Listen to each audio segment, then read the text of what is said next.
Di sebuah sudut pasar Madinah Al-Munawwaroh, ada seorang pengemis Yahudi yang buta. Hari demi hari, apabila ada orang yang datang mendekatinya, pengemis buta itu selalu berkata, "Wahai saudaraku, jangan dekati Muhammad. Dia itu orang gila.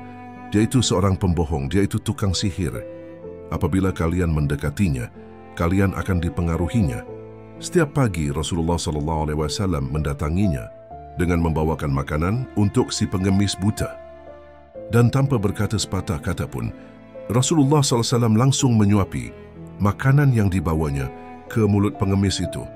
Walaupun pengemis itu berpesan agar tidak mendekati orang yang bernama Muhammad, Rasulullah SAW melakukannya hingga menjelang baginda Nabi SAW wafat. Setelah kewafatan Rasulullah, tidak ada lagi orang yang membawakan makanan setiap pagi kepada pengemis Yahudi buta itu. Suatu hari Abu Bakar radhiyallahu anhu berkunjung ke rumah anaknya, Aisyah radhiyallahu anha. Baginda Abu Bakar bertanya kepada anaknya, "Anakku, adakah sunnah kekasihku yang belum aku kerjakan?" Lalu Aisyah radhiyallahu anha menjawab pertanyaan ayahnya, "Wahai ayah, engkau adalah seorang ahli sunnah. Hampir tidak ada satu sunnah pun yang belum ayah lakukan, kecuali satu sunnah saja." "Apakah itu, wahai anakku?" tanya Abu Bakar radhiyallahu anhu. Setiap pagi Rasulullah SAW pergi ke hujung pasar dengan membawakan makanan untuk seorang pengemis Yahudi buta yang berada di sana, kata Aisyah radhiyallahu anha.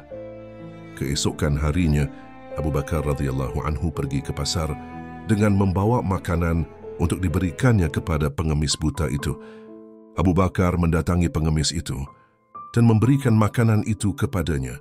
Ketika Abu Bakar radhiyallahu anhu mulai menyuapinya, si pengemis itu marah sambil berteriak, "Siapakah kamu?" Abu Bakar radhiyallahu anhu menjawab, "Aku orang yang biasanya." "Bukan, engkau bukan orang yang biasa mendatangiku," jawab si pengemis buta itu. "Orang yang biasanya, apabila ia datang kepadaku, tidak susah tangan ini memegang dan tidak susah mulut ini mengunyah.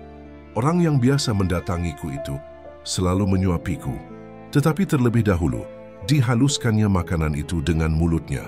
Setelah itu ia berikan padaku." Pengemis itu melanjutkan perkataannya. Abu Bakar radhiyallahu anhu tidak dapat menahan air matanya. Ia menangis sambil berkata kepada pengemis itu, "Aku memang bukan orang yang biasa datang padamu. Aku adalah salah seorang dari sahabat beliau.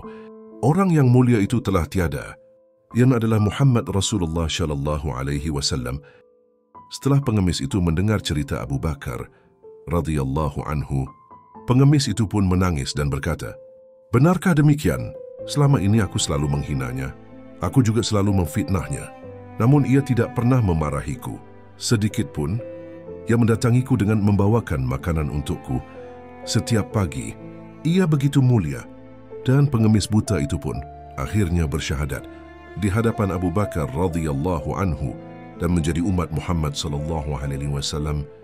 Itulah salah satu kisah tauladan dari Nabi besar Muhammad sallallahu alaihi wasallam yang akhlaknya begitu mulia, bahkan kepada seorang Yahudi yang menghinanya, hingga membuat Yahudi itu bersyahadat menjadi umatnya.